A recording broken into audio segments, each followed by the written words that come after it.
మీరు చదువుకోలేదు కదా, మాకు ఇలాగ ఇవ్వండి అని అంటారు పక్కనే. వాళ్ళకి ఇవ్వమాకండి, కొనుక్కోమని చెప్పండి. సరే చక్కగా చెప్పండి ఓ మాట.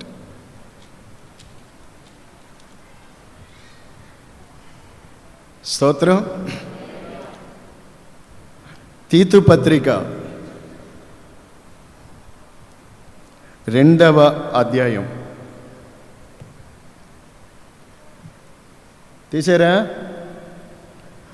13వ వచనం చదువుతారు. అనగా మహాదేవుడును మన రక్షకుడైన యేసు క్రీస్తు మహిమ యొక్క ప్రత్యక్షత కొరకు. బైబిల్ చదువు బాబు. మహాదేవుడును మన రక్షకుడునైన యేసుక్రీస్తు మహిమ యొక్క ప్రత్యక్షత కొరకు ఎదురు చూచుచు ఈ లోకములో స్వస్థ బుద్ధితోనూ నీతితోనూ భక్తితోనూ బ్రతుకుచుండవలనని మనకు బోధించుచు ఉన్నది. Praise be to God. హల్లెలూయా. మనం ఈ లోకములో ఎలా బ్రతకాలో ఈ వాక్యము ద్వారా దేవుడు మనకి చెప్పుచున్నాడు. ఈ లోకంలో మనం ఎలా బ్రతకాలి? దొరికిందండి. ఈ లోకంలో మనం ఎలా బ్రతకావాలేనో. లోకములో అనేక రకాలుగా మనుషులు బ్రతుకుతూ ఉన్నారు.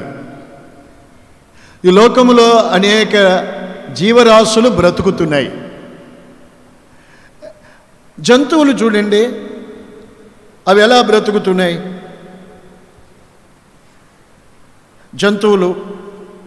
అవి జంతువులు తింటాయి, ఆకలైన మట్టికి తింటాయి, దొరికింది వెతుక్కుంటాయి, ఆకలి కోసం ఆరాట పడతాయి, వెతుక్కుంటాయి, వెళ్తాయి, దొరికింది తింటాయి, దాహం అయితే నీళ్లు తాగుతాయి, వెతుక్కుంటూ వెళ్తాయి, నీళ్లు దొరికినప్పుడు తాగుతాయి. ఆ తర్వాత అవి దాని జాతిని వృద్ధి చేసుకుంటాయి. అలాగా ఆ జీవరాశులు, జంతువులు బ్రతుకుతూ ఉంటాయి. అయితే మనుషులమైన మనము అలాగ బ్రతకూడదు. జంతువులు, లోకంలో ఉన్న సృష్టించబడిన ఏ జీవరాశి కూడా ఇలా బ్రతకాలని వాటికి లేదు. కానీ దేవుని చేత సృజించబడిన మనుషులమైన మనకు దేవుడు మనం ఎలా బ్రతకాలో లోకములో మనకు దేవుడు తెలియజేసి ఉన్నారు. హల్లెలూయా. మనము లోకములో జీవిస్తున్న ఇతర జీవరాశుల వలె, లోకములో జీవిస్తున్న జంతువుల వలె, పక్షుల వలె, ప్రాకు పురుగుల వలె ఇతరతర జీవరాశులు బ్రతుకుతున్నట్టుగా మనం బ్రతికితే వాటికి మనకి తేడా ఉండదు. చాలా జాగ్రత్తగా వినాలి. కావున మనం ఎలా బ్రతకాలి అనేది దేవుడు మనకి సూచిస్తున్నాడు.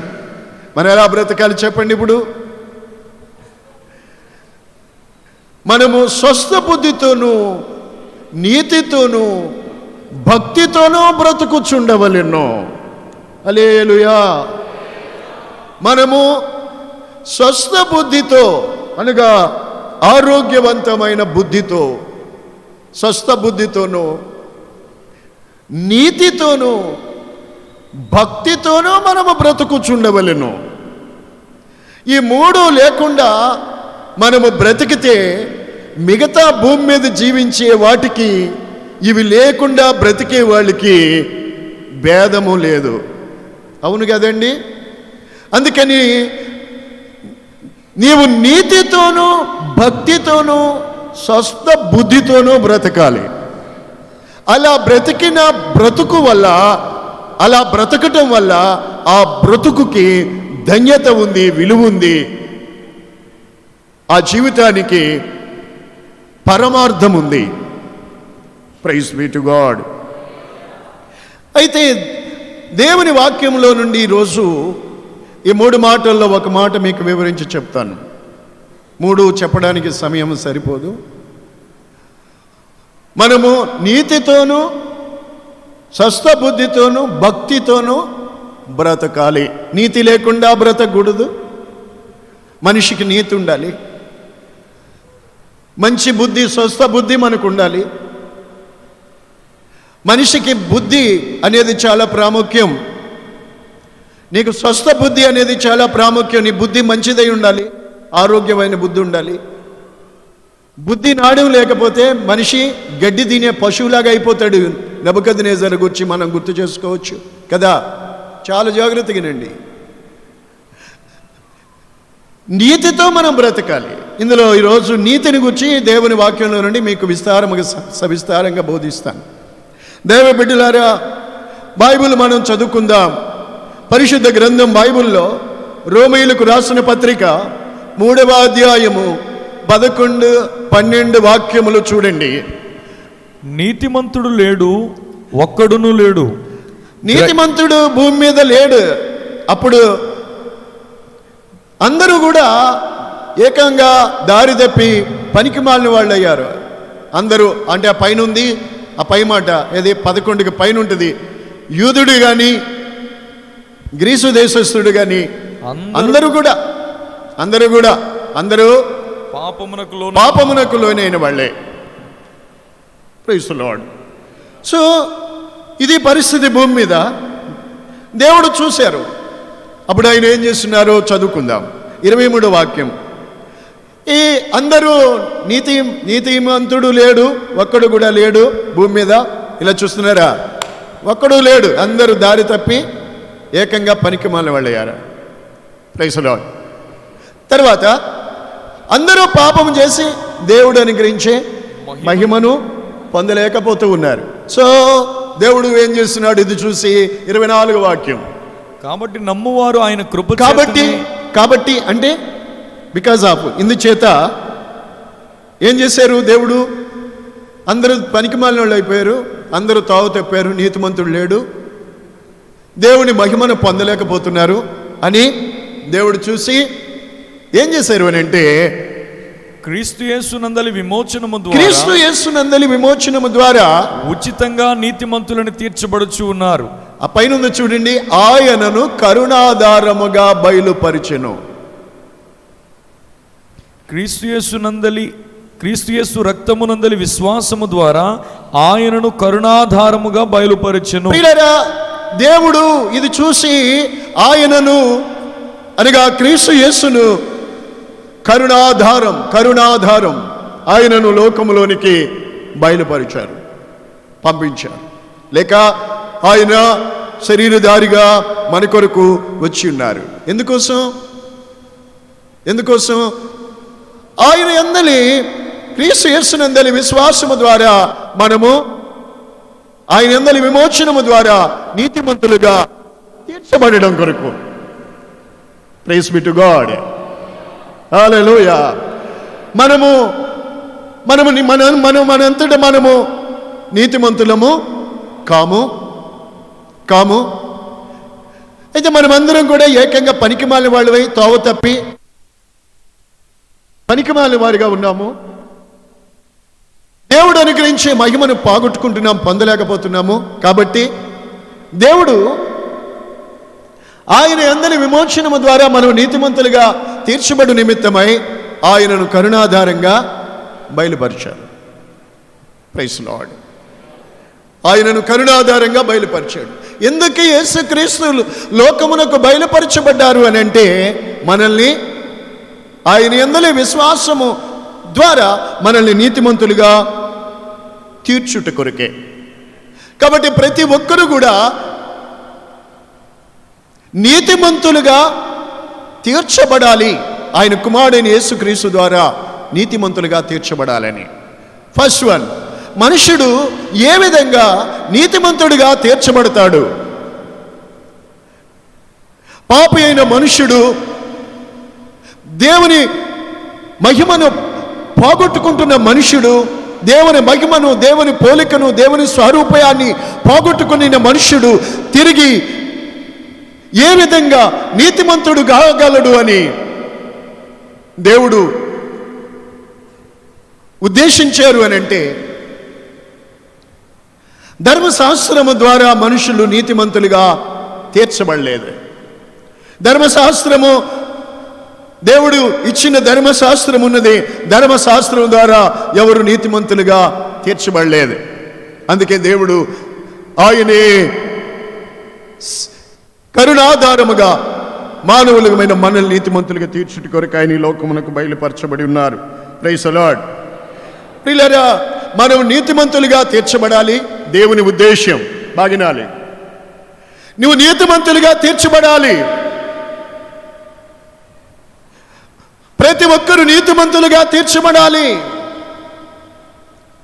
నీతిమంతులుగా తీర్చబడితే, నీతిమంతులుగా మార్చబడినప్పుడు, తీర్చబడినప్పుడు వారి జీవితంలో వారి నీతిమంతులుగా తీర్చబడటం ద్వారా వారి జీవితమును దేవుడు ఏ విధంగా నడిపించాలనుకుంటున్నారు అంటే, నిజంగా ఈరోజు దేవుని వాక్యంలో నుండి కొన్ని విషయాలు మీకు తెలియపరుస్తాను.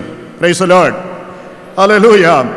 ప్రియులారా, మనము ఫస్ట్ ఆఫ్ ఆల్ మొట్టమొదటిగా మనం ఏ విధంగా నీతిమంతులు కాగలం మనం బైబిల్ చూద్దాం. సామెత రోమా పత్రికలో 4వ అధ్యాయము 25, 26 వాక్యములు చదువుకుందాం. చదవండి. ఆయన మన అపరాధముల నిమిత్తము అప్పగింపబడి 25 మనము నీతిమంతులుగా తీర్చబడుటకై లేపబడెను. దేవునికి స్తోత్రము కలుగునుగాక. హల్లెలూయా. మనము ఒకటి, ఆయనను దేవుడు కరుణాధారంగా బయలుపరిచారు. ఇప్పుడు మనల్ని నీతిమంతులుగా తీర్చుట కొరకే ఆయనను మన అపరాధముల నిమిత్తమై ఆయన అప్పగించబడవలసి వచ్చినది. మన అపరాధముల నిమిత్తమే మనమంతా అపరాధముల చేత, పాపముల చేత చచ్చిన వాళ్ళంగా ఉన్నాం. కాబట్టి మన అపరాధములలో చచ్చిన వాళ్ళమైన మనల్ని నీతిమంతులుగా తీర్చుట కొరకు నీతిమంతుడైన దేవుడు ఆయన మన అపరాధముల నిమిత్తమై తన్ను తాను అప్పగించుకున్నారు. Praise the lord. ఆయన మన నిమిత్తం, మన అపరాధముల నిమిత్తమై ఆయన సిలువకు లేక ఆ మరణమునకు ఆయన అప్పగించబడ్డారు. Praise the lord. హల్లెలూయా. ఇప్పుడు కింద వచ్చినకి వెళ్ళండి. 5వ అధ్యాయం 1వ వాక్యము. కాబట్టి విశ్వాస మూలముగా మనము నీతిమంతులుగా తీర్చబడుదుము. ఇందాక చదివిన చోటే 4వ అధ్యాయములో కూడా 26వ వచనము తెలియజేస్తుంది మనం ఏ విధంగా నీతిమంతులను తీర్చబడతాము అనే మాట అక్కడ కూడా ఉంది. ఆయన రక్తము వలన, 4వ రోమా 5:9. కాబట్టి ఆయన రక్తము వలన ఇప్పుడు నీతిమంతులుగా తీర్చబడి, అది మనము ఒకటి అనీతిమంతులమైన మన కొరకు నీతిమంతుడైన దేవుడు ఆయన కరుణాధారంగా మన కొరకు వచ్చి మన అపరాధముల నిమిత్తము ఆయన అప్పగించుకున్నారు. ఇప్పుడు ఆయన యందలి విశ్వాసము ద్వారా మనం నీతిమంతులుగా తీర్చబడతాం. రోమా 5:9 ఉంది, ఆయన రక్తము వలన మనము నీతిమంతులుగా మనం తీర్చబడతాం. స్తోత్రం.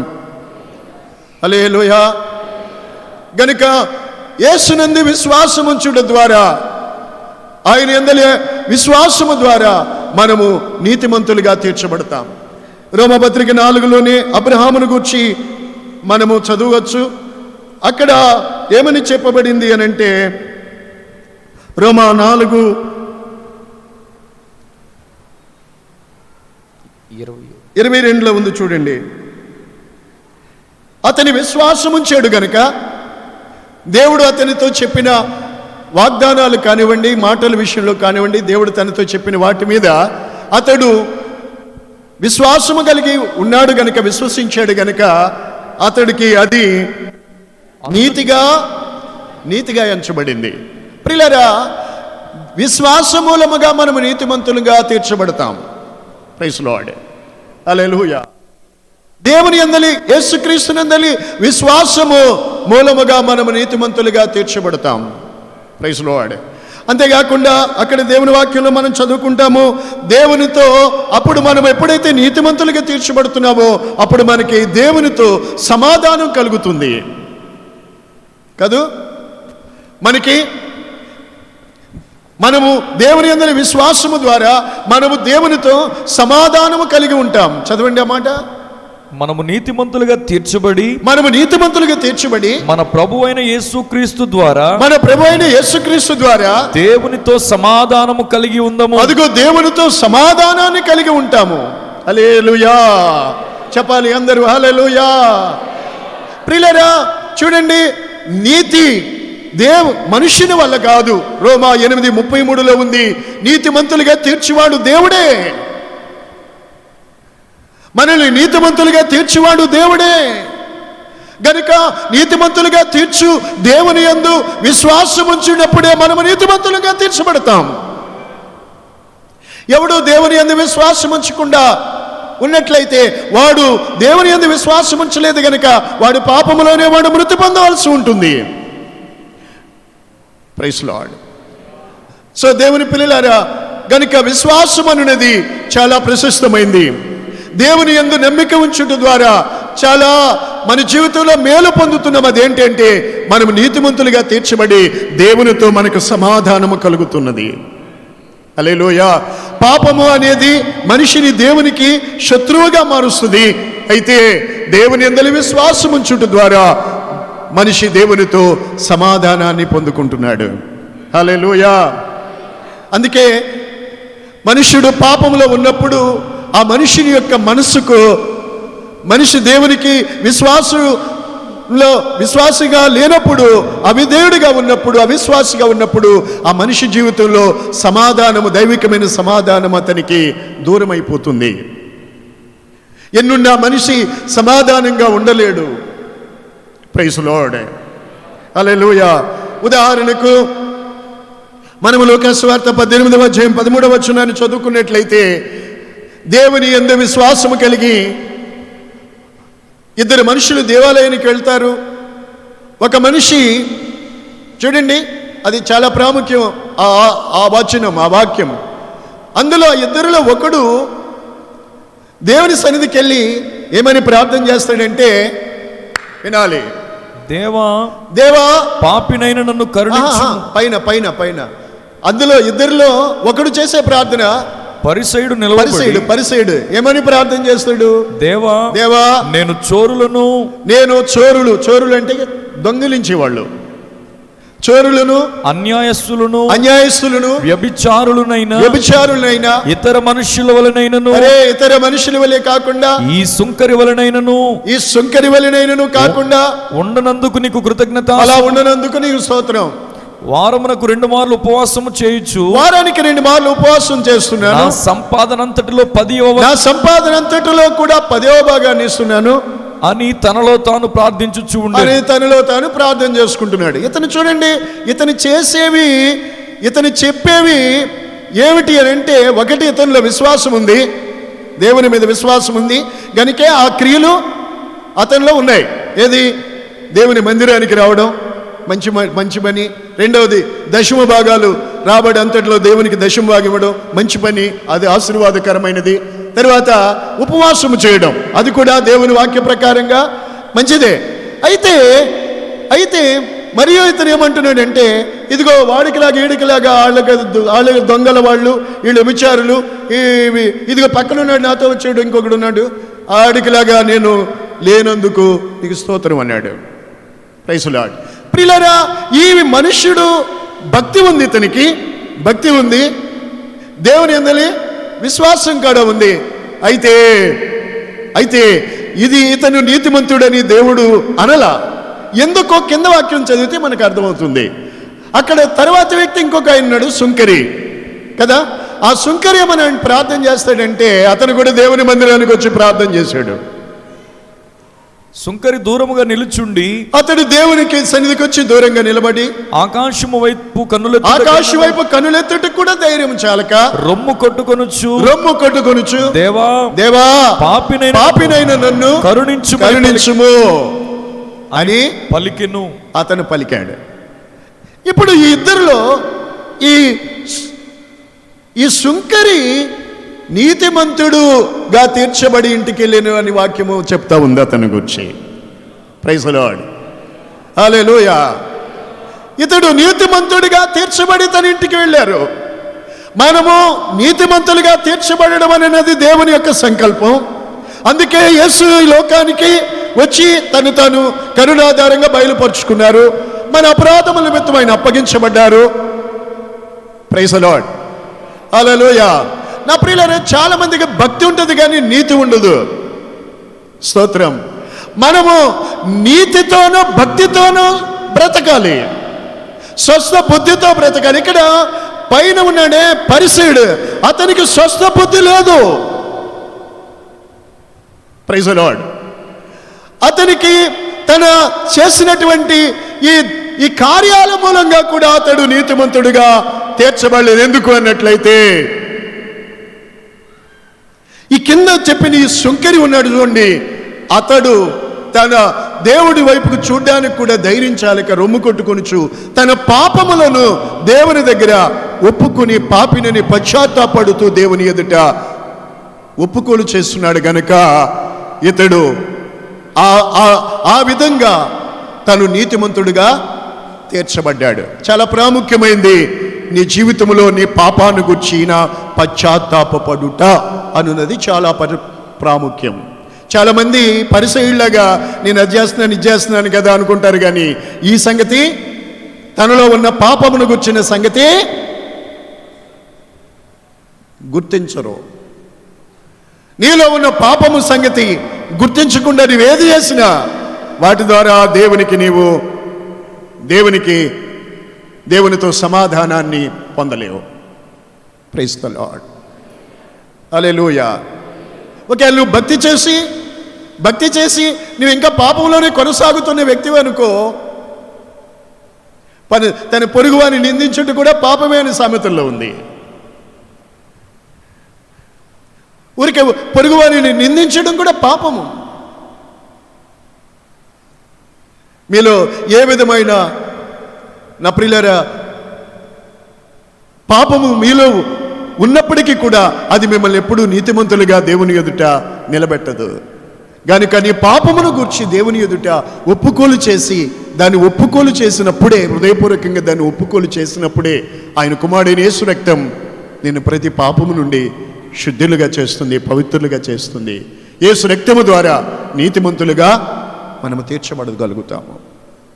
ఒకటి, యేసునందలి విశ్వాసము ద్వారా నీతిమంతులుగా మార్చబడతారు, తీర్చబడతారు.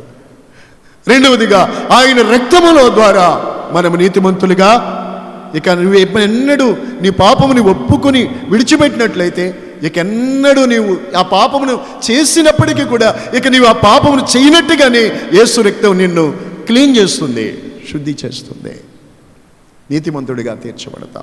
అది ఒప్పుకున్నప్పుడే. ఒప్పుకోవాలి ప్రతి మనిషి కూడా. అలాగని చేస్తూ ఒప్పుకోవడం కాదు. బుద్ధిపూర్వకంగా నీవు మరలా పాపం చేసినట్లయితే ఆ పాపమునకు మరలా బలి ఇక ఉండదు. బుద్ధిపూర్వకంగా నువ్వు పాపం చేస్తే పాపానికి బలి ఉండదు. Praise be to God. తెలుసు కూడా, నువ్వు దేవుని తెలుసుండి కూడా, వాక్యం తెలుసుండి కూడా నీతి విరుద్ధంగా ప్రవర్తించినట్లయితే నీవు దోషివని ఎంచబడతావు. చాలా జాగ్రత్తగా ఆలకించాలి నా ప్రియులారా. మనం నీతిమంతులుగా తీర్చబడటం కొరకే ఆయన కరుణాధారముగా బయలుపరచబడ్డారు. మనం నీతిమంతులుగా తీర్చబడటం కొరకు ఆయన ఎంత చేశారంటే తను తానే అప్పగించుకున్నారు, నీ కొరకు నా కొరకు. కలువరిలో శాపగ్రస్తునిగా మార్చబడ్డాడు దేవుని కుమారుడే మన కొరకు. Praise the Lord. ఇప్పుడు ఆయన మీద విశ్వాసం ఉంచి ఆయనను వేడుకున్నట్లయితే ఈ సుంకిరి నీతిమంతుడిగా తీర్చబడ్డాడు. ప్రతి వ్యక్తి కూడా నీవు నీతిమంతుడిగా తీర్చబడాలి. హల్లెలూయా. అందుకే దైవ భక్తితోనూ నీతితోనూ స్వస్థ బుద్ధితోనూ మనం ఈ లోకంలో బ్రతుకుచుండాలి. నీతి లేకుండా బ్రతకూడదు. నీ జీవితంలో నీతి ఉండాలి. ఇతరుల లోకంలో బ్రతికే పశువులు ఉన్నాయి చూడండి, వాటికి వరసవాయ ఉండదు. ఉంటుందండి? జంతువులకి ఏమైనా క్రమం ఉంటుందా? ఈరోజున మనుషులు కూడా దేవునిని ఎరగని స్థితిలో అలాంటి బ్రతుకులు బ్రతికేవారు లేకపోలేదు ఈ రోజున. స్తోత్రం. నీతితో బ్రతకాలి. ప్రతి ఒక్కరికి గట్టిగా హెచ్చరించి చెప్తున్నాము దేవుని వాక్యాన్ని. నీతితో బ్రతకాలి, నీతితో బ్రతకాలి. నువ్వు దేవుని బిడ్డవనంటే దేవుని నీతిని అనుసరించి బ్రతకాలి. మనం ఏ విధంగా నీతిమంతులుగా మార్చబడతామో మరొక మాట చదువుకుందాం. ద్వితీయోపదేశకాండం 6:24-25 వచనాలు చదువుతారు. Deuteronomy 6:24-25 చూడాలి. మనకు నిత్యము మేలు కలుగుటకై యెహోవా నేటి వలె మనలను బ్రతికించును. యెహోవా నేటి వలె అంటే వాళ్ళకు ఇప్పుడున్న స్థితి చాలా గొప్ప అనుభవంలో ఉన్నారు. అక్కడ అన్ని దాటుకుంటూ వచ్చారు. నేటి వలె దేవుడు మనల్ని బ్రతికించినట్లు మన దేవుడైన యెహోవాకు భయపడి ఈ కట్టడలన్నిటినీ మనము గైకొనవలెనని మనకు ఆజ్ఞాపించెను. మన మేలు కొరికే దేవుడి కట్టడలన్నీ మనం గైకొనాలని దేవుడు మనకు ఆజ్ఞాపించుచున్నాడు. మన దేవుడైన యెహోవా మనకు ఆజ్ఞాపించినట్లు నీవు మనం బ్రతుకుచు మేలు పొందినట్లు మన మేలు కొరికే దేవుడి కట్టడలు ఆజ్ఞలన్నీ మన మేలు కొరికే ఇచ్చి ఉన్నాడు. సో 25 మన దేవుడైన యెహోవా మనకు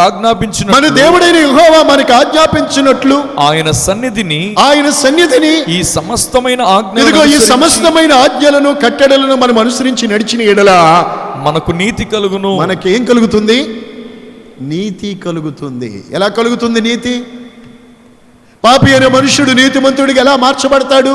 దేవుడు మనకిచ్చిన వాక్యము ద్వారా నడుచుకున్నట్టు ద్వారా మనం నీతిమంతులుగా తీర్చబడతాం.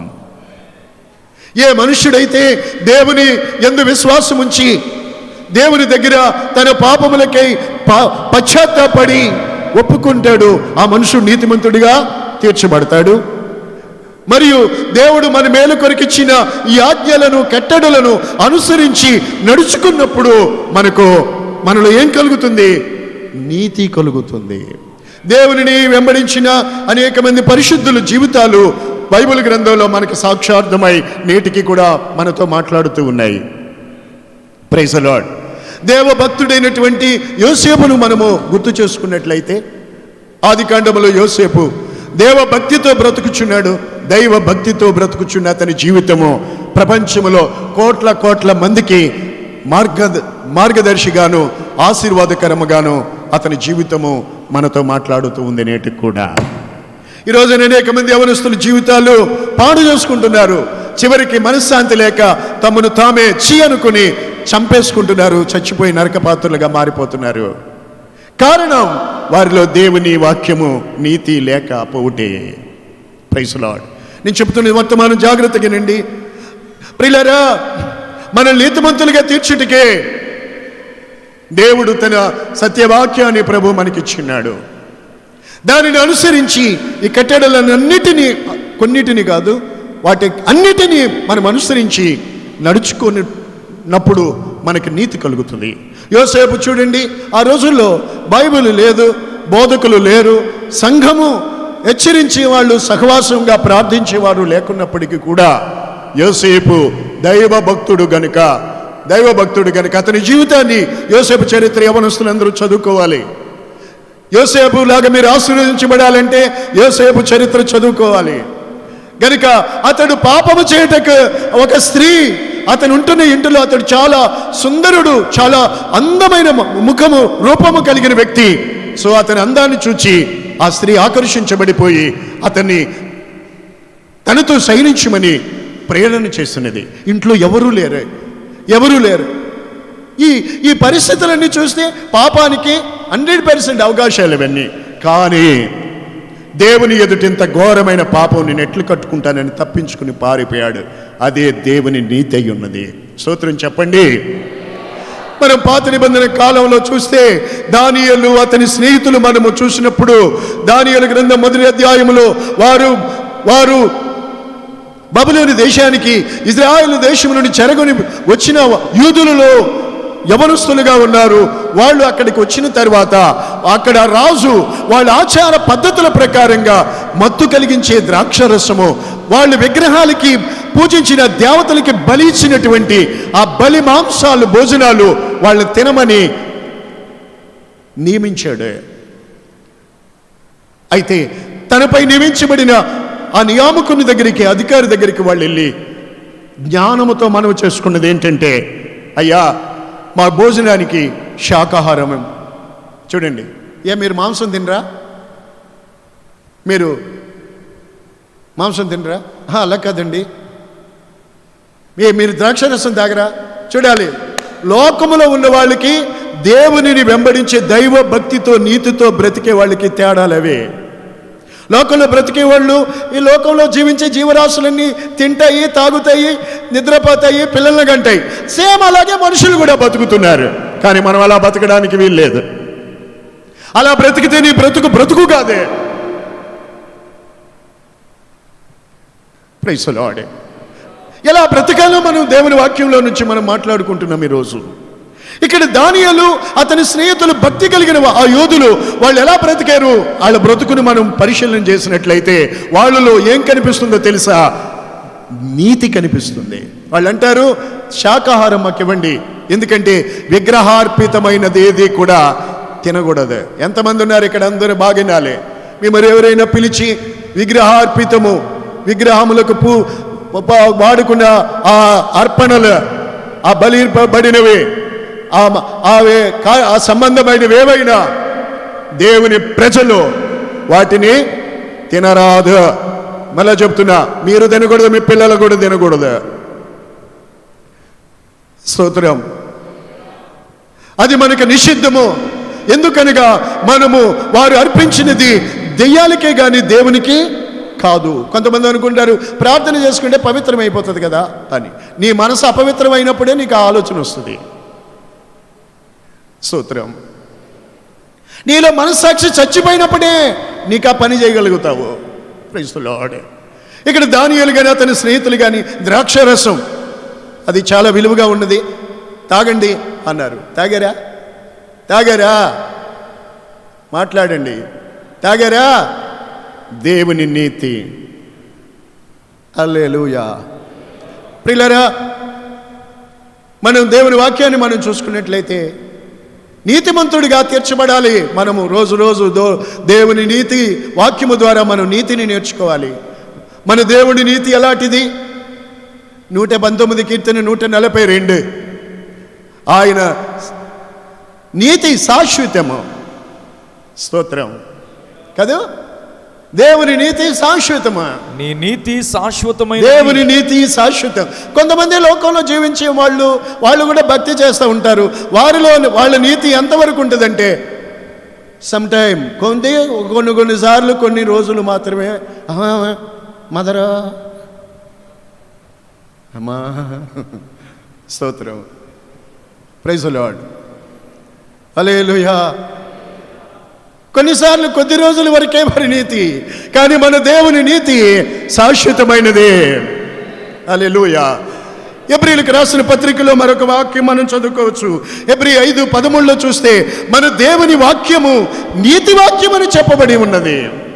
నీతి వాక్యము, ఆ మాట మీరు బైబిల్లో గుర్తుపెట్టండి. నీతి వాక్యము. ఏమండి? మనకి ఇవ్వబడిన వాక్యము చెప్పండి. మీ చేతిలో బైబిల్ ఉందా? చేతులు పైకెత్తండి. నీ చేతిలో ఉన్న వాక్యము దేవుని వాక్యం.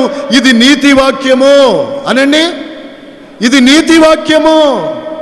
హల్లెలూయా. ఇందులో దేవుడు, ఇది దేవుని వాక్యము, దేవుని గ్రంథం. ఇందులో రాయబడిన ప్రతి మాట నిన్ను నీతిమంతునిగా బ్రతకమనే చెబుతున్నాయి. స్తోత్రం. వాక్యము దేవునిది, దేవుని వాక్యము నీతి గలది. మన దేవుడు నీతి శాశ్వతమైంది. Praise the Lord. వెనకడికి మేము దేవుని తెలుసుకున్నప్పుడు మేము దేవుని ఆయా లోకంలో ఉన్న దేవుళ్ళని భజన చేసి భక్తి చేసినప్పుడు మా తాతగారు ఆయన తాగేవారు, మమ్మల్ని కూడా కొంచెం తాగమనేవారు. కొంచెం తాగమని బతిమాలేవారు నన్ను కూడా. మా తాతయ్యకి నేను చాలా ఇష్టం. Praise the Lord. అప్పుడు మా తాతయ్య తాగే ప్రతిసారి కూడా మా తాతయ్య పూజించే దేవతల పేర్లు చెప్పి కొంచెం ఆ దేవతకు కూడా కొంచెం వేసి అప్పుడు తాగేవారు. మమ్మల్ని ఏమనే కావు. స్తోత్రము. హల్లెలూయా. అందుకనే నిజంగా దేవుని ఎరుగని వాళ్ళు ఇప్పుడు కూడా అలాగనే వాళ్ళు తాగుతూ దేవభక్తి చేస్తూ వాళ్ళ జీవితాలు అలాగే నాశనం ప్రైజ్ బి టు గాడ్. హల్లెలూయా. మేము తాగవచ్చు, మా దేవతలకు కూడా పోయవచ్చు. అది మాకు అక్కడ ఉండేది. కానీ యేసుక్రీస్తు నామమున ఆ శాపగ్రస్తమైన స్థితిలో నుంచి మేము విడుదల పొందుకున్నాము. మన దేవుడు నీతి గలవాడై ఉన్నాడు. పిలాతుని భార్య యేసు ప్రభుని గురించి ఓ మాట మాట్లాడారు. అయ్యా, తన భర్త కబురు చేస్తారు, నీవు ఆ నీతిమంతుని జోలికి పోవద్దు బాబు అన్నారు. యేసు నీతిమంతుడై ఉన్నాడు. యేసు దేవుడు నీతి గలవాడై ఉన్నాడు. దేవుడు అనేవాడే నీతిమంతుడు కాకపోతే ఎలాగండి? దేవుడికి ఇద్దరు ఉంటే ఎలాగండి? స్తోత్రం, హల్లెలూయా. పెద్ద భార్య, చిన్న భార్య, అది ఏంటండి ఇది? మాకేం అర్థమయ్యేది కదా. స్తోత్రము, హల్లెలూయా. దేవుడు నీతిమంతుడై ఉన్నాడు. దేవుడు పాపము లేనివాడై ఉన్నాడు. హల్లెలూయా. దేవుడు మనుష్యుని నీతిమంతునిగా తీర్చువాడు దేవుడు. ఈ లోకంలో చాలామంది నేను ధనవంతునిగా అయిపోవాలని ప్రార్థన చేసుకుంటారు. తప్పు కదలేండి. నేను పేరు సంపాదించుకోవాలనో కొందరు ఏడుస్తూ ఉంటారు, ప్రాకులాడుతూ ఉంటారు. కానీ నేను నీతిమంతుడిగా తీర్చబడాలనుకునేవాడు నిజంగా గ్రేట్ మ్యాన్. ఎందుకో చెప్తాను. సామెతలు 21:3 వాక్యము చూడండి. నీతి న్యాయములను అనుసరించి నడుచుకొనుట బలి అర్పించుట కంటే కూడా దేవునికి అది ఇష్టం. నీతి న్యాయములు ఇలా చూడాలి. ఏంటి? నీతి న్యాయములు అనుసరించి నడుచుకొనుట బలి అర్పించుట కంటే కూడా దేవునికి ఇష్టమైంది ఏంటంటే నువ్వు నీతిమంతుడిగా బ్రతకడమే దేవునికి ఇష్టం. నీవు నీతిమంతుడిగా తీర్చబడడం అనేది దేవునికి ఇష్టం. నువ్వు నీతిమంతుడిగా తీర్చబడకపోతే ఆ భక్తి వల్ల నీకు ప్రయోజనమే ఉండదు. హల్లెలూయా, హల్లెలూయా, ప్రైజ్ ది లార్డ్. సో ఒకటి, మనము ఆయన యందలి విశ్వాసము ద్వారా మనం నీతిమంతులుగా తీర్చబడతాం. ఆయన యందలి రక్తము ద్వారా, యేసు రక్తము ద్వారా మనం నీతిమంతులుగా తీర్చబడుతున్నాం. ఒకటి, దేవుని యందు విశ్వాసము ద్వారా మనము దేవునితో సమాధానాన్ని పొందుకుంటున్నాం. రెండవదిగా రోమా 5:9 రాయబడ్డ మాట ఏంటంటే, యేసు రక్తము ద్వారా మనము నీతిమంతులుగా తీర్చబడి ఆఫ్టర్ దెన్ మరింత నిశ్చయముగా ఉగ్రత నుండి మనము తప్పించబడతాం. గట్టిగా చెప్పండి వెనకాలంతా. స్తోత్రం చెప్పండి. మనము యేసు క్రీస్తు రక్తము ద్వారా, ఒకటి ఆయన యందలి విశ్వాసము ద్వారా దేవునితో మనము సమాధానం పొందుకుంటున్నాము. రెండు, యేసు రక్తము ద్వారా మనము నీతిమంతులుగా తీర్చబడిపోయి మరింత నిశ్చయముగా దైవోగ్రత నుండి మనము తప్పించబడతాం. అందుకే రోమా 8:1 చెప్పబడింది, క్రీస్తు యేసునందున్న వారికి ఏ శిక్ష విధించబడదే. నువ్వు క్రీస్తు యేసునందు ఉన్నట్లయితే నీకే శిక్ష విధించబడదే. హల్లెలూయా. దైవజనమా, కావున మనము దేవుని వాక్యమును అనుసరించి నడుచుకొనుట మనకు ప్రాముఖ్యమై ఉన్నది. నువ్వు కేవలం ఒక పరిసయుడులాగా దేవుని మందిరానికి వచ్చి వెళ్ళిపోవడంలో వాక్యమును మాత్రం నీవు అనుసరించి నీ జీవితంలో నడవకపోతే నువ్వు నీతిమంతుడుగా తీర్చబడవు. ధర్మశాస్త్రాన్ని వినివారు దేవుని దృష్టికి నీతిమంతులు కారు, కానీ ధర్మశాస్త్రాన్ని అనుసరించి ప్రవర్తించి వారి దేవుని దృష్టికి నీతిమంతులు. దేవుడిచ్చిన వాక్యాన్ని అనుసరించి ప్రవర్తించినప్పుడు నీవెలా నీతిమంతుడు కాగలవు? నీవెలా దేవునితో సమాధాన పడగలవు? ఎలా రాబోయే ఉగ్రత నుండి తప్పించబడతావు? ఇప్పుడు బాగా జరిగిపోతున్నాయి రోజులు అని అనుకోవచ్చు. అందుకే మనము వేదవాక్యం మనకు చెప్తుంది, మనం ఈ లోకంలో స్వస్థ బుద్ధితోనూ నీతితోనూ భక్తితోనూ మనం బ్రతుకుచుండవలెను. హల్లెలూయా. నీతిమంతులుగా తీర్చబడినప్పుడు మన జీవితంలో భూమి మీద కూడా గొప్ప ఆశీర్వాదాలు మనం పొందకుండా ఉండలేం. సామెతల గ్రంథం 11వ అధ్యాయములో చివరి వచనం చూడండి. అక్కడ ఏమని చెప్పబడింది అంటే 31, సామెతలు 11:31. నీతిమంతులు భూమి మీద ప్రతిఫలము పొందుదురు. నీతిమంతులకు భూమి మీద ప్రతిఫలము దొరుకును. భక్తిహీనులు పాపులు మరి భక్తిహీనులు పాపులు మరింత నిశ్చయముగా ప్రతిఫలం పొందుతారు. Praise Lord. నువ్వు నీతిమంతుడిగా తీర్చబడినప్పుడు దేవునితో సమాధానం దొరుకుతుంది. అంతేగాక రాబోయే ఉగ్రతను నీవు తప్పించబడుతున్నావు నిశ్చయముగా.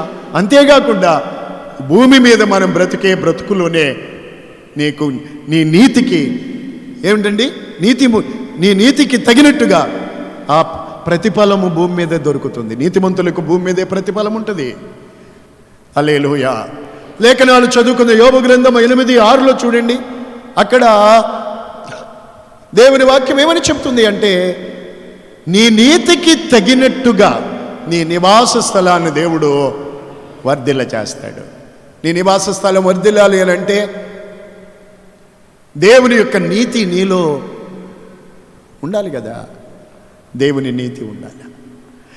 దానియేలు అతని స్నేహితులు ఏమండి ఎందుకు ఆ దేశంలో వర్ధిల్లుతూ వచ్చారు? వారిలో ఉన్నది దేవుని నీతి. ఎందుకు తాగరు మీరు? ఎందుకు ఆ మద్యముతో అపవిత్రపరచుకోరు? ఎందుకు మీ శరీరాన్ని మీ అపవిత్రపరచుకోమని చెప్తున్నారు అంటే ఇది మా దేవుని నీతి. ఆమేన్. నువ్వు నిజముగా దేవుని బిడ్డవైతే నువ్వు ఏ వయసులో ఉన్నా, ఏ పరిస్థితిలో ఉన్నా, ఏ స్థలంలో ఉన్నా దేవుని నీతి నీలో కనబడాలా. ఆమేన్. దేవుని వాక్యము నీలో కనబడాలి. అప్పుడు నీకు భూమి మీద ప్రతిఫలము ఉంటుంది. భూమి మీద నీతిమంతులకు ప్రతిఫలం ఉంటుంది.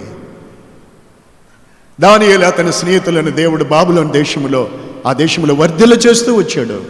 వాళ్ళు అంతకంతకు వర్ధిల్లుతూ వచ్చారు కదా. వాళ్ళకి ఎన్నో శోధనలు వచ్చాయి. నీతిమంతులు కలుగు ఆపదలు అనేకము అయినప్పటికీ కూడా వాటన్నిటిలో నుండి దేవుడు వాళ్ళని తప్పిస్తారు. నీతిమంతులైన దేవుడు ఎన్నడూ కూడా విడిచిపెట్టడు. 37వ కీర్తన 25వ వాక్యము. నీతిమంతులు విడవబడరు. నీతిమంతులు విడిచిపెట్టబడ్డం కానీ వారి సంతానం భిక్షమెత్తుడు కానీ నేను చూచి ఉండలేదని దావీదు చెప్తాడు. హల్లెలూయా. నీతిమంతులు దేవుడు విడిచిపెట్టడు. వాళ్ళ సంతానము ఎప్పుడు భిక్షమెత్తదు. మీ కుడి చేతులు పైకెత్తి దేవునికి స్తోత్రం చెప్పండి. మీరు నీతిమంతులైతే దేవుడు మిమ్మల్ని విడిచిపెట్టడు. సరికదా, మనం కొన్నాళ్ళు ఉంటాం, తర్వాత చనిపోతాం. మన పిల్లలు కూడా దేవుడు విడిచిపెట్టడు. దేవుడు ఎవరి పక్షంగా ఉన్నాడు తెలుసా? నీతిమంతుల సంతానం పక్షంగా దేవుడు ఉంటాడు. హల్లెలూయా చెప్పండి. ఒకవేళ నీలో దేవుని నీతి లేకపోయినట్లయితే నీ విడిచిపెట్టబడతావు. దానియేలుకు వచ్చిన శోధనలో, శ్రమలలో ఆ నీతిమంతులను దేవుడు విడిచిపెట్టలేదు, సిగ్గుపడలేదు కదండి. దేవుని నీతి నీలో ఉండాలి. హల్లెలూయా. మనం దేవుని నీతిని అనుసరించి నడుచుకోవాలి. అప్పుడే నీకు భూమి మీద కూడా ప్రతిఫలము పొందుతావు. ఏమే. ఆ మధ్య నాతో మన పిల్లలు ఒకరు చెప్పారు, ఫోన్ చేసి చెప్పారు. వాళ్ళు దూరదేశంలో బయట దేశంలో పని చేసుకుంటున్నారు. ఒకరోజు అలా బయటకే పని వెళ్తూ ఉంటే రోడ్డు మీద ఒక ఆయన తన క్యాష్ డబ్బుతో ఉండేటువంటి ఒక సంచే పడవేసుకున్నాడండి. ఆ తర్వాత ఆ లైన్లో వెళ్తే ఈ అబ్బాయికి దొరికిందట. నాకు ఫోన్ చేసి చెప్పాడు. నేను ఆలకిస్తున్నాను, ఏం చేసావు అని అడిగాను నేను. అందులో ఆ దేశపు కరెన్సీ, చాలా పెద్ద నోట్లు, డబ్బు, అతని విలువైనటువంటి వీసా కార్డులు, ఐడి కార్డులు, ఇంకా కార్డ్స్ అన్నీ ఉన్నాయంటండి అందులో. నేను అడిగాను, అప్పుడు ఇలా దొరికిందండి నాకు ఈరోజు అని చెప్పగానే సంతోషంతో ఏం చేసావు నువ్వు అని అడిగాను నేను. వినండి, ఈరోజు దేవుడు నన్ను ఆశీర్వదించాడు, కష్టాలన్నీ తీరిపోయాయని అనుకుంటారా? ఏం చేసావని చెప్పా. దాని మీద ఆ వ్యక్తి యొక్క మొబైల్ నెంబర్ ఉంటే ఆ నెంబర్కి ఫోన్ చేస్తే ఆ వ్యక్తి వస్తే ఆ వ్యక్తికి నేను అందజేశానని చెప్పాడు. దేవుని బిడ్డలైన వారికి నీతి ఉండాలి. ఒకవేళ నువ్వు రోడ్డు మీద వెళ్తున్నప్పుడు ఎవరిదైనా సెల్ ఫోన్ పడి ఉండొచ్చు, పక్కింటి వాళ్ళు కోడొచ్చి మీ దొడ్లో గుడ్డు పెట్టవచ్చు, చిన్నది కావచ్చు పెద్దది కావచ్చు. నీకు నీతి ఉండాలి దేవుని బిడ్డలైన వాళ్ళకి. నీది కానిదేది ఏ వస్తువు కూడా ఇక్కడ ఏదైనా పడిపోయినది సరే ఒక్క పైసా కూడా ఎవరిది నీ దగ్గర ఉండకూడదు. Praise the lord. హల్లెలూయా. నీ సంపాదన నీతితో కూడినదై ఉండాలి. నీతితో కూడింది కొంచెమే చాలు. అందరు తలపైకే తినండి. ఏమండి, సెల్ ఫోన్ ఎవరిదైనా పడేసుకున్నారనుకోండి, ఈరోజు కూరగాళ్ళు చేసే పనులు చూస్తున్నాం కదా, వింటున్నాం. నేను చెప్తున్నా ఏమని, ఫోన్ కాక ఎవరైనా పడేసుకున్నారు, వేలు కదండి, వేల రూపాయలు కష్టార్జితం కష్టపడి కొనుక్కుంటూ ఉంటారు, ఆశపడి అవసరాలు కొని. వెంటనే ఏం చేస్తున్నారు తెలుసండి, సిమ్. ఒకసారి నాతో ఉన్న సోదరుడు తన ఫోన్ పడిపోయింది ప్రయాణంలో. వెంటనే మేము ఫోన్ చేసినాము, నా ఫోన్ నుంచి ఫోన్ చేసినాము, వెంటనే స్విచ్ ఆఫ్ అయిపోయింది. అది ఎలా అయింది? సిమ్ తీసేశారు. దేవుని పిల్లలు ఎప్పుడూ కూడా నీతితో బ్రతకాలి సుమా, దేవుడు చూస్తున్నాడు. ఆమేన్. ఒకవేళ ఎవరిదైనా నీ దగ్గర ఉంటే అది తిరిగి ఇచ్చేయాలి. యేసు ప్రభుని విశ్వసించిన జక్కయ్య అంతకుముందు అన్యాయంగా సంపాదించి కూడబెట్టుకున్న ధనమంతా ఇంట్లో ఉండినది. యేసు ప్రభుని యందు విశ్వాసం ఉంచాడు. అంతకుముందు ఇష్టానుసారంగా బ్రతికాడు, ధనార్జనే ధ్యేయంగా బ్రతికాడు. ప్రభువుని విశ్వసించిన తర్వాత అతడు ఎలా తీర్చబడ్డాడండి? నీతిమంతుడిగా తీర్చబడి. పాపి అయిన మనుషుడు ఇంటికి యేసుప్రభు వెళ్తున్నారు ఏంటని అన్నారు. యేసుప్రభుని చేర్చుకున్న ఆ పాపి అయిన మనుషుడు ఎలా మార్చబడ్డాడు తెలుసా? దేవా, ఎవరి దగ్గర అన్యాయంగా తీసుకున్నాను వాళ్ళకి 4 గంటలేసి ఇచ్చేస్తాను. నీతిమంతుడిగా తీర్చబడాలి. కుడి చేతులు పైకెత్తి స్తోత్రాలు చెప్పండి. ఈ లోకంలో ఆస్తి అనేది అస్థిరం, డబ్బు అనేది అస్థిరం. నువ్వు ఈ లోకంలో ఎన్ని ఎకరాలు, డబ్బు, లక్షలు, కోట్లు, బంగారం, కేజీలు సంపాదించుకోవచ్చు. నీ ఊపిరి పోయినప్పుడు, నీ ప్రాణము దేవుడు తీసుకున్నప్పుడు నీతో సంపాదించినదేది కూడా నీతో రాదనే సంగతి తెలుసుకోవాలి. బట్ నీ క్రియలన్నీ మాత్రం నీతో వచ్చి ఉంటాయి, నీకన్నా ముందు వెళ్ళిపోతాయి. అక్కడ మనం ఫ్లైట్లో వచ్చేటప్పుడు మన బ్యాగేజ్ అంతా మనకంటే ముందు బయట వచ్చి తిరుగుతూ ఉంటాం చూడండి, అలాగ వెళ్ళిపోతాయి ముందు అక్కడికి. చచ్చిపోయిన తర్వాత ఫైల్ క్లోజ్ అయిపోద్ది. క్లోజ్. ఆధార్ నెంబరు, ఆ నెంబరు, ఈ నెంబరు, ఆధారం నెంబరు అన్నీ క్లోజ్. మనకన్నా ముందు వెళ్ళిపోతాయి. నీ క్రియలన్నీ మంచివైన చెడ్డవైన వాటిని బట్టి తీర్పు ఉంటుంది. గనుక ఏదో బ్రతికేస్తున్నాం, నన్ను ఎవడు చూశాడు, నన్ను ఎవడేం చేశాడు అని అనుకోవద్దు. దేవుని పిల్లలారా, మనం నీతితో బ్రతకాలి. స్తోత్రం. నీతిమంతుల గురించి సామెతల చదవండి. 31 అధ్యాయాలు ఉంటాయి సామెతల గ్రంథంలో. నేను రోజు ఏదోటాయని సామెతలు చదువుతూ ఉంటాను. ఇలా చూడండి, ఇప్పుడు చదవమని చెప్పట్లేదు. మీరు ఒక బుక్ దగ్గర పెట్టుకోండి, బైబిల్ దగ్గర పెట్టుకోండి. నీతిమంతునికి కలిగే ఆశీర్వాదాలు ఎన్నున్నాయో రాయండి. వచ్చేవారు నన్ను కలిసి మీరు చెప్పండి. అన్ని ఆశీర్వాదాలు ఖచ్చితంగా తెలుసుకోవాలి. రాయండి, రాసి మళ్ళా నాకు మీరు అప్పచెప్పాలి. నీతిమంతులు కలిగే ఆశీర్వాదాలు ఎన్నున్నాయో నోట్ చేయండి. ఒక్కొక్క అధ్యాయంలో ఎన్ని విషయాలు చెప్పబడ్డాయో అవన్నీ మీకు కలుగుతాయండి. మీరు పొందుతారు, మీ పిల్లలు పొందుతారు, ఆశీర్వదించబడతారు. హల్లెలూయా. జాగ్రత్త. ఈ మాటలు వింటుంటేనే నీ ఒళ్ళు వణికిపోవాలి, నీ కాళ్ళు దడబొట్టాలి. స్తోత్రం. నీది కాని సొమ్ము ఏది కూడా నీ దగ్గర ఉండరాదు. అన్యాయ సొమ్ము ఏది నీ దగ్గర ఉండరాదు. ప్రతి విషయంలోనూ దేవుని వాక్యమును అనుసరించి మనం ప్రవర్తించాలి. నీతిమంతుల గురించి కొన్ని మాటలు చెప్తాను మీకు. నీతిమంతులు విడవబడరు. నోవహును గురించి మనం బైబిల్లో చదువుతాం. ఆదికాండం 6వ అధ్యాయంలో అతడు నీతిమంతుడని బైబిల్ చెప్తున్నది. అతడు ఆ రోజుల్లో భూలోకము దేవుని సన్నిధిని చెడిపోయిందండి. హలో బ్రదర్ అని కింద పడే వాక్యం విను. భూలోకము దేవుని సన్నిధిని చెడిపోయింది. సమస్త శరీరాలు తమ మార్గాలు చెరిపేసుకున్నారు. బలత్కారముతో నిండిపోయిందండి భూలోకం. దేవుడు చూశాడు, నరులను చేసినందుకు సంతాపడ్డాడు.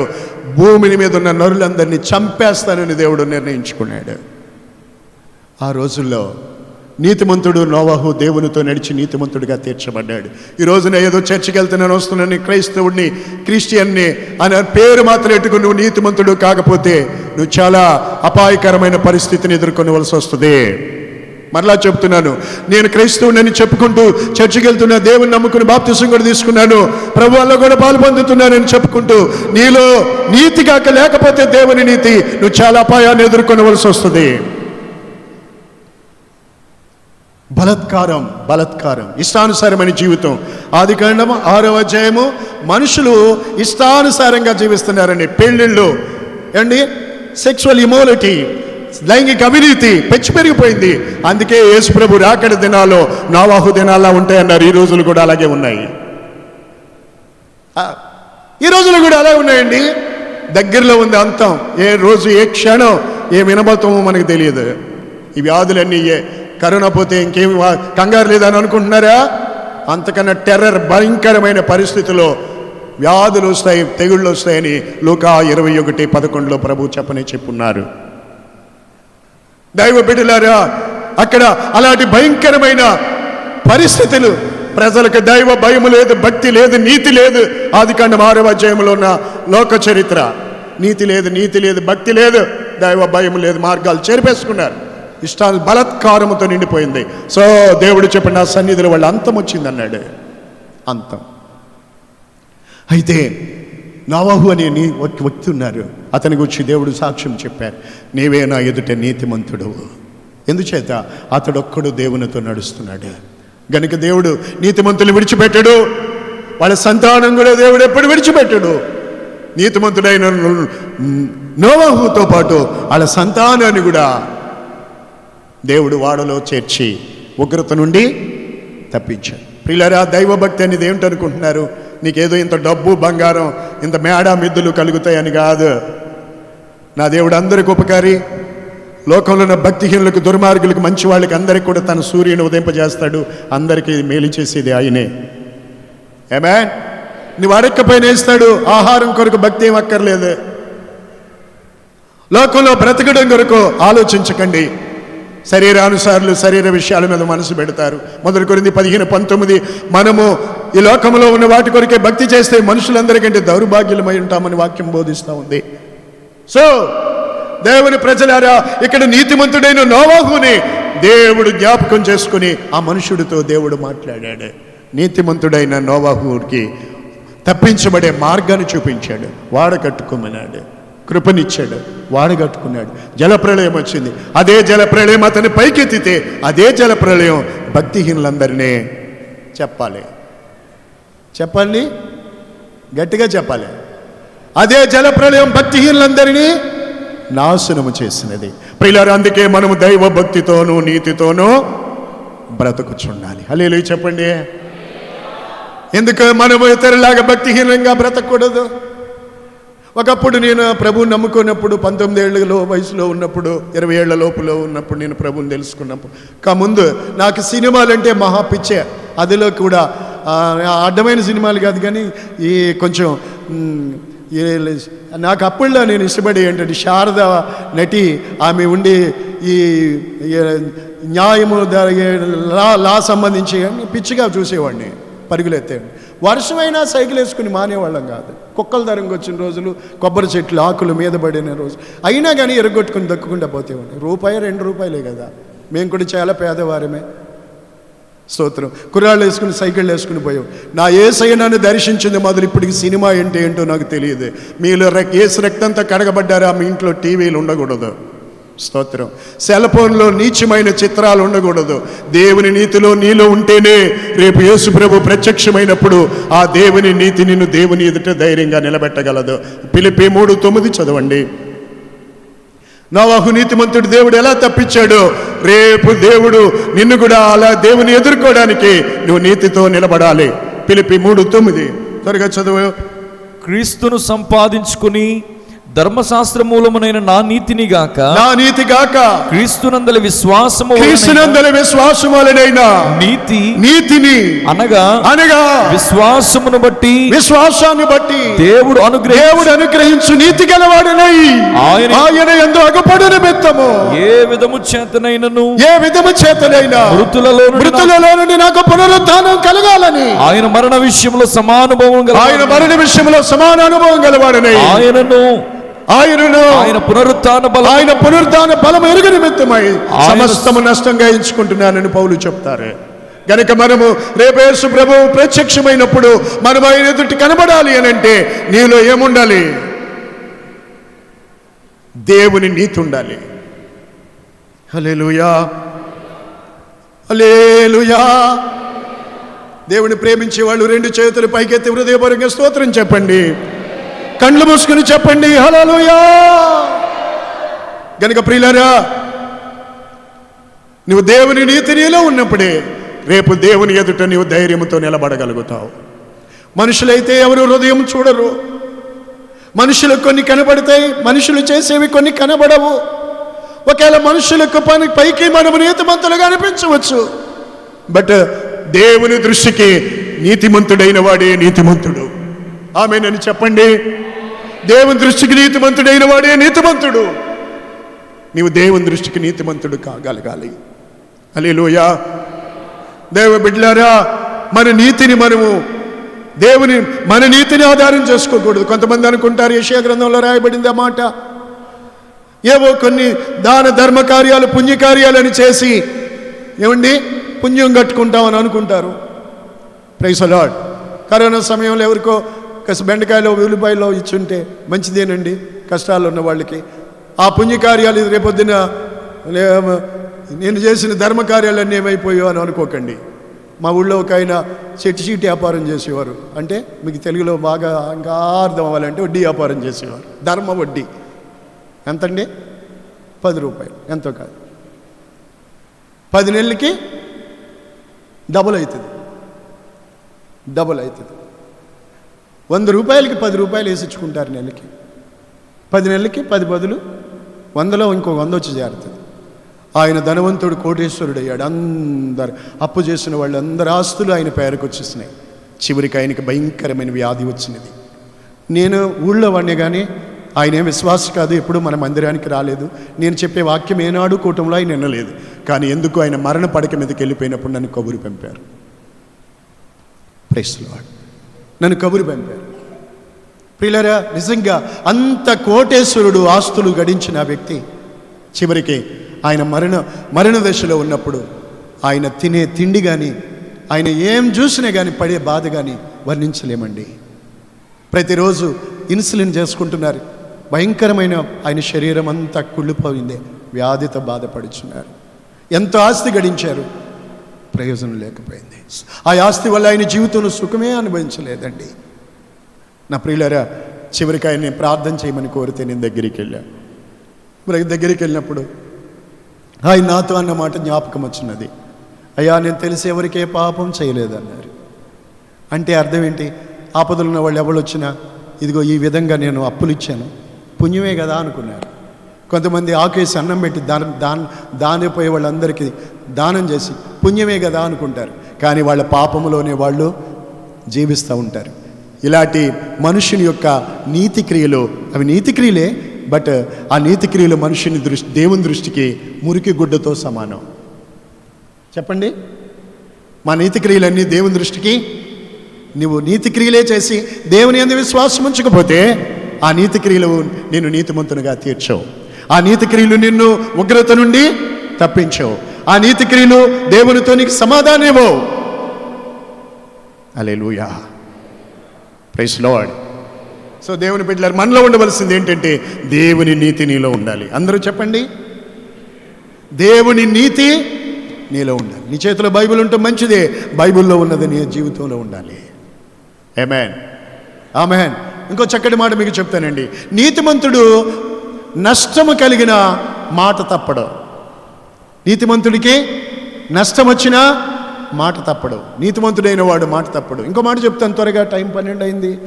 ఇంకో మాట చెప్తాం మీకేనండి. నీతిమంతుడైన వాడు మాట తప్పడు. నష్టం కలిగిన సరే మాట ఇచ్చారా, మాట అన్నారా, అంతే అంతే. మరలా మాట తప్పేవాడు నీతిమంతుడు కాదు. దేవుని బిడ్డలు ఎప్పుడు ఎక్కడ మాట తప్పకూడదు, మాట తప్పకూడదు. Praise the lord.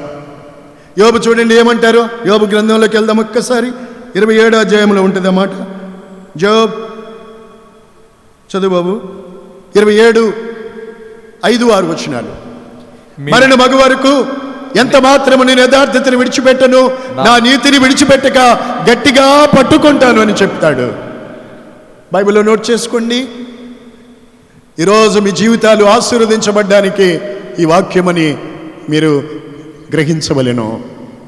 సోదరుడా, సహోదరి, నువ్వు నీతిమంతుడిగా ఉంటే నీతిమంతుల నివాస స్థలము వర్ధిల్ల చేస్తారు దేవుడు. గనుక నీ జీవితంలో నీతిమంతుడిగా తీర్చబడాలి, నీతిమంతుడిగా బ్రతకాలి. ప్రియులారా, మనం నీతిని, దేవుని నీతిని మన హృదయం నింపుకోవాలి. ఆ నీతిని మనం మరణమగు వరకు ఎంత మాత్రం కూడా విడిచిపెట్టకూడదు. Praise the Lord. మరియమ్మ యోసేపుకి ప్రదానం చేయబడ్డది. వారి ఏకము కాకమునుపే ఆమె గర్భవతి అయినది. అలాంటి పరిస్థితి సంభవిస్తే నీవే అయితే ఒకసారి ఆలోచించి చూడండి, ఏమంటావు నీ భార్యని, కాబోయే భార్యని. ఆ రోజుల్లో యోసేపు కూడా అందరూ యోసేపుకి ప్రదానం చేయబడిన మరియ గర్భవతి గర్భవతి గర్భవతి గర్భవతి అని చెప్పుకుంటూ ఉంటే రహస్యంగా ఆమెను విడనాడని ఉద్దేశించారు. ఇక విడిచిపెట్టేద్దామని ఆలోచన చేసుకున్నారు. అయితే దేవుని దూత అతని దగ్గరికి వచ్చి చెప్పారు, యోసేపు, నీ భార్య నువ్వు చేర్చుకోవడానికి భయపడక, ఆమె గర్భవతి అయింది పరిశుద్ధాత్మ వలన నీవు అని చెప్తే, యోసేపు నీతిమంతుడై ఉండి, లోకస్వార్త 1వ అధ్యాయంలో చూడండి, యోసేపు నీతిమంతుడై ఉండి ఆమెను అవమానపరచనొల్లక. దేవుని బిడ్డలారా, నీవు నీతిమంతుడు అయితే ఎవరిని కూడా అవమానపరచకూడదు. అది నీతిమంతుల లక్షణం. ఎవరిని అవమానపరచకూడదు, ఎవరిని తక్కువ చేసి మాట్లాడకూడదు, ఎవరిని కించపరచకూడదు, ఎవరి మీద నింద మాపకూడదు. అది నీతిమంతుల లక్షణం. ఇంకోటి చెప్పిన, దావీదుని గురించి సౌలు అంటాడు. సౌలేమో దావీదుని చంపాలని ద్వేషం కలిగి ఉంటే ఓ చోట దొరికేస్తాడు గుహలో. అయితే దావీదుతో వాళ్ళు చంపేద్దామంటే దావీదు అంటాడు, వద్దు, చంపొద్దు, దేవుడే చూసుకుంటాడు, చంపొద్దు అంటే అది చెయ్యి కొంచెం వస్త్రపు చెంగ మాత్రం కోసి వెళ్ళిపోతాడు. తర్వాత కేకేస్తాడు, నాయనా ఎందుకు నన్ను చంపాలనుకుంటావు, ఈరోజు దేవుడు నిన్ను నాకు అప్పగించాడు, నేను నిన్ను చంపలేదు, నీ వస్త్రపు చెంగ మాత్రమే కొంచెం కోసాను చూసుకుంటే. అప్పుడు అంటాడు సౌలు, దావీదు,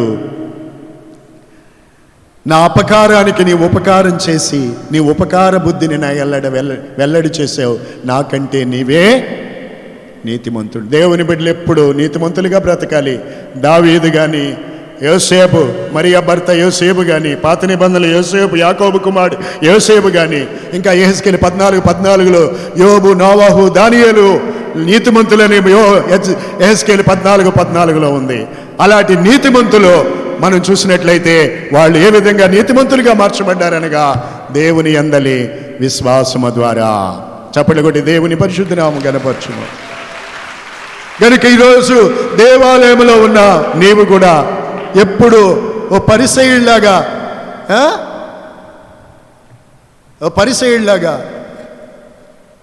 ఉండిపోకూడదు. కానీ నీవు నీతిమంతుడిగా తీర్చబడిన సుంకరి వలె మార్చబడాలి. ఆమె సంతోషమా? మనం నీతిమంతులుగా తీర్చబడి దేవుని నీతి నీలో ఉండాలి. వాళ్ళేదో గడ్డి తిన్నారు, వీళ్ళేదో చేస్తున్నారు, నువ్వు గడ్డి తినకూడదు.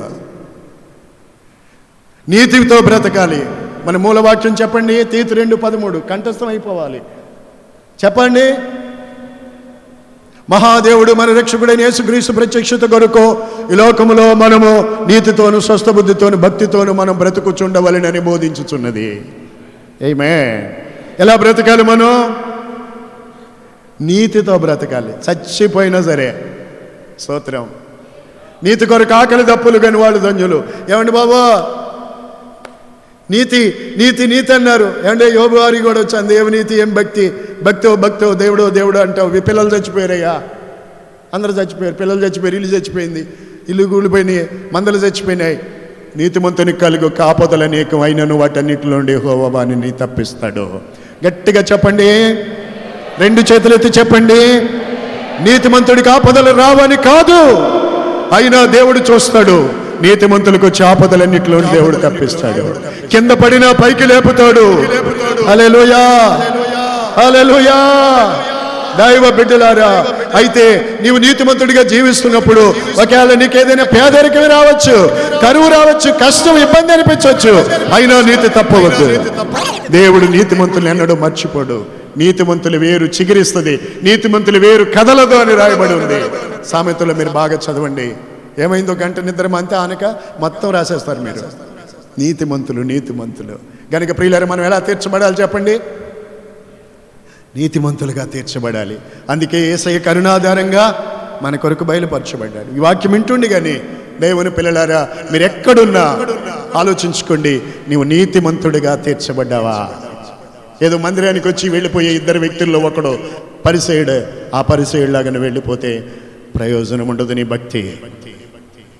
ఏమే, నువ్వు నీతిమంతుడిగా తీర్చి. పిల్లలారా, దేవుని నీతి మీలో ఉండాలి. యవనస్తులారా, దేవుని నీతి మీలో ఉండాలి. పెద్దలారా, దేవుని నీతి మీలో ఉండాలి. ప్రతి విషయంలోనూ మనం నీతిమంతులుగా బ్రతకాలి. స్తోత్రం, ఆమేన్, హల్లెలూయా. ఆ దేవుని నీతిని మన హృదయంలో నింపుకొని మనం రేపు ప్రభు ఎదుట ఆయన ఎదుర్కోవడానికి మనం సిద్ధపడాలి. ఆమేన్. నీతి మరణంలో నుండి తప్పిస్తుంది. నీతి జనులు ఘనతకెక్కడానికి కారణమవుతుంది. నీతి నీతి నీతి నీతి నీతి నీతి ఎప్పుడు ఘనత తెస్తుందండి.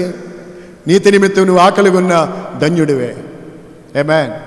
ఒకసారి ఎస్ఎన్ గారు చెప్పారు, అబ్రాహాము అని ఒక ఆయన ఉండేవారంటండి, పేదవాడు కానీ నీతిమంతుడు అంటండి. ఆయన తెలుసా అన్నాబా ఓ రోజు బయటికి వెళ్ళారండి ఎస్ఎన్ గారు. మందిరం దగ్గరికి ఆ అబ్రాహాము అనే ఆయన ఓ బస్తా ధాన్యం తెచ్చి అక్కోళ్ళ దగ్గర పెడితే, మాకు ఉదయా తీసుకెళ్ళిదా అంటున్నారండి అక్కోళ్ళు. ఎందుకంటే ఈ అబ్రాహాము అనే ఆయన నీతిమంతుడు, మంచివాడే, భక్తిపరుడు, కానీ పేదోడు. ఆయనకేమి ధాన్యం తేయడానికి ఆయనకేం పొలం లేదంటండి. ఆ ఊళ్ళో రెడ్లు వాళ్ళు పొలాలు కోసుకుని పంటలు నూర్చుకునే వేళ ఈయన గారు వెళ్ళి, ఈయన కళ్ళు లేవంటండి, అంధుడు, వెళ్ళి అలా నడుచుకుంటూ వెళ్ళి వాళ్ళని పలకరించగానే, రే అబ్రాహాము వచ్చాడు, మంచోడు, భక్తిపరుడు, నీతిమంతుడు అని కాస్త ధాన్యం తలో కాస్త ధాన్యం తీసి పెట్టేవారంట. అవి 10 బస్తాలు అయ్యాయి అనుకోండి, అందులో 10 మూటలు మూట తెచ్చి దేవుని నీతి కదా, వాక్యం నెరవేర్చాలి కదా అని మందిరానికి తెచ్చాయంట. ఇతను గురించి తెలిసి వాళ్ళు, వద్దయ్యా నువ్వు పేదోడివే, పట్టుకెళ్ళు, నువ్వే తిను అని అక్కోళ్ళు అంటున్నారంటండి ఆ రోజుల్లో. అంటుంటే సరిగేసన్ గారు వచ్చారు. ఏంటమ్మా గొడవ, ఆడితో మీరు ఏంటి గొడవ పడుతున్నారు అంటే, అప్పుడు ఈయనే చెప్పాయంట అబ్రాహాము గారు, అన్నా 10 మూటలు ధాన్యం అయింది, మూట తెచ్చి ఇచ్చాను, తీసుకోని అంటున్నారు వీళ్ళు నా దగ్గర అని బాధపడ్డాడంట. ఏమమ్మా మీరు ఎందుకు తీసుకోరంటే, ఏం కదన్నా అతను పేదవాడైతే ఏమైంది, పెద్దవాడైతే ఏమైంది, తినడానికి మనం అర్హులం, ఇవ్వడానికి అతని ధర్మం, దేవుని నీతిది, తీసుకోండి. పోనీ పేదవాడు అయితే మనం 10 రూపాయలు ఇచ్చి పంపిద్దాంలే అని ఏసన్ గారు మళ్ళీ 10 రూపాయలు ఇచ్చి పంపించారంట. ఈ 10 రూపాయలు కిందకి వెళ్ళి లెక్కెట్టుకుని ఇస్తే ఈ 10 రూపాయల్లో మళ్ళీ వచ్చి అన్నో అన్నంట. ఏంట్రా అంటే రూపాయి కట్టుకొచ్చేటట్ట. మళ్ళీ 10 రూపాయలు మళ్ళీ దశం భాగం, 10 రూపాయల్లో రూపాయి తెచ్చుకుని పైకి వచ్చాడు. ఏంట్రా మళ్ళీ వచ్చావా అబ్రామా అంటే, అన్న 10 రూపాయలు నాకు ఇచ్చారు కదా, రూపాయి అన్నట్టు. సరే ఇచ్చి పెట్టి అక్కడ అని తీసుకోవడానికి, దాన్ని తినడానికి మనం అర్హులం, అది దేవుని నీతి అని ప్రార్థన చేసి పంపించారంటే పేదోడు ఆయన. ఆ తర్వాత అతను మరలా వచ్చి అతను 3 బస్తాలు ఎన్నో తెచ్చాడండి. ఇలా అబ్రాహాము 3 బస్తాలు తెచ్చేవానంటే, అన్నా మొన్న మీకు బస్తా ఇచ్చానా, మళ్ళా 10 రూపాయలు ఇస్తే పైకి వచ్చి రూపాయి ఇచ్చేసానా, ప్రభుత్వం వాళ్ళు 1 ఎకరం భూమి ఇచ్చారన్న, నాకు అది ఊడిస్తే 25 బస్తాలు అయింది, అందులో బస్తా తెచ్చి మళ్ళా. స్తోత్రం చెప్పండి, హల్లెలూయా. నీతిమంతుల్ని దేవుడు ఘనపరుస్తాడు. ఏమే, నీ నీతికి తగినట్టుగా. ఎలాగా? హలో, వెనకాల అబ్రాహాములు అందరూ ఏంటండి, మనకి లాజర్లో, అబ్రాహాములు, రూత్ అక్కలో, మరి అక్కలో బోల్డ్ మంది ఉన్నారు. స్తోత్రం. ఏమండి, ఏం చెప్పాను అబ్బాయి? నీ నీతికి తగినట్టుగా నీ నివాస స్థలాన్ని దేవుడు వర్ధిల్ల చేస్తాడు. సో దైవ బిడ్డలమైన మనం స్వనీయతని విడిచిపెట్టాలి, దేవుని నీతిని హృదయంలో ఉంచుకోవాలి. నీతిమంతుడు. ఇప్పుడు మీలో ఎవరైనా కొంతమంది అంటూ ఉంటారు, ఏమని, ఒకసారి ఏసన్న గారే ఎక్కడి నుంచో వస్తూ ఉంటే ఒకడు అన్నాడంటే దగ్గరికి వచ్చి, నీతిమంతుడు ఎవడున్నాడు చెప్పండి అన్నాడంటే. అప్పుడు దాకా వాక్యం విని, అసలు నీతిమంతుడు ఎవడున్నాడు చెప్పండి అన్నాడు. యేసన్న గారు దైవజనులు అన్నారంట, నీతిమంతులు లేకపోవటం ఏంటిరా, నీతిమంతులు ఉన్నారు కనుకే ఈ రోజున పరిస్థితులు ఇలా ఉన్నాయిరా. నీతిమంతులు లేరు అంటావేంటి? దద్దమ్మ, నీతిమంతులు ఉన్నారు.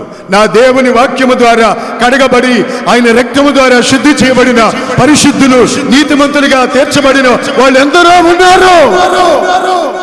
నీతిమంతులు చేసే ప్రార్థన విన్నపాలు బలమైనవి అని చెప్పారంట. ఇంతకీ ఈ మాట ఎందుకన్నాడు? వాక్యం వింటున్నవాడే కదా అని చూస్తే ఆ నోట్లో నుంచి గుమ్మడి పండు వాసన వస్తుందంటండి. అంటే ఎందుకన్నాడు ఈ మాట? వాక్యం ఏమైనాడు కానీ సాయంకాలానికి సారాయి తాగుతాడు, ఆ నోట్లో నుంచి వస్తుందండి వాసన. అందుకని వీళ్ళు నీతి లేదు కనుక వీడికి ఏమనిపిస్తుంది?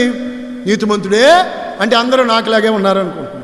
ఏదో కామెర్లు అంటారు కదా, కామెర్లు కథ, పచ్చకామెర్ల కథ, అలాగా అనుకోమాక రేపు దేవుని ప్రత్యక్షత ఎదుట నీవు దేవుని నీతితో నింపబడినప్పుడే నీవు ఆయన ఎదుట ధైర్యంతో నిలబడగలవు. నేను చెప్పాను నీతిమంతులుగా ఎలా మార్చబడతాం చెప్పండి? దేవుని యందలి విశ్వాసము ద్వారా. మనం నీతిమంతులుగా తీర్చబట్టుకు దేవుడు కరుణాధారముగా యేసుక్రీస్తును బయలుపరిచాడు. ఆయన మన కొరకు తన్ని తాను బలిగా అర్పణగా అర్పించుకున్నారు. ఆయన యందలి విశ్వాసము ద్వారా మనం నీతిమంతులుగా మార్చబడతాం. ఆయన యందలి యేసు రక్తము ద్వారా మనం నీతిమంతులుగా మార్చబడతాం. మన పాపములు మనం ఒప్పుకోలు చేయటం ద్వారా ఎవరు?